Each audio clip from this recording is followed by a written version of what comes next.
قناة نجوم العرب، قناة لكل العرب. فجرت الفنانة المصرية دينا فؤاد مفاجأة من العيار الثقيل جدا عندما كشفت لجمهورها أنها كانت المرشحة الأولى لمسلسل الفنان الشاب أحمد العوضي الجديد فهد البطل،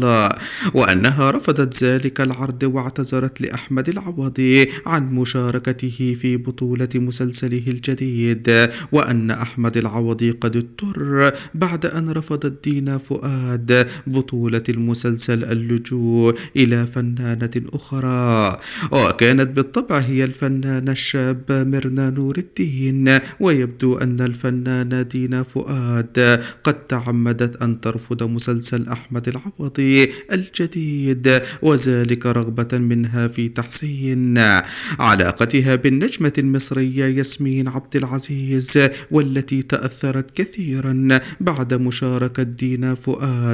للعوضي في بطولة مسلسل حق عرب، وحقق من خلاله نجاحات قوية جدا أدت فيما بعد إلى استفزازات لياسمين عبد العزيز، والتي قامت بعدها بحذف متابعة أحمد العوضي لها. دينا فؤاد قررت أن تنأى بنفسها عن المشاركة للمرة الثانية مع أحمد العوضي في مسلسل آخر، وفضلت عليه الفنان مصطفى شعبان، حيث تشاركه بطولة مسلسله الجديد حكيم باشا، حيث صرحت دينا فؤاد بأنها اعتذرت للعوضي من أجل أن تشارك في حكيم باشا، حيث وجدت دينا فؤاد بأن الدور سوف يضيف لها كثيرا، خاصة أن الفنان مصطفى شعبان يحظى بشعبية كبيرة جدا، وربما تحقق معه نجاحا فنيا جديدا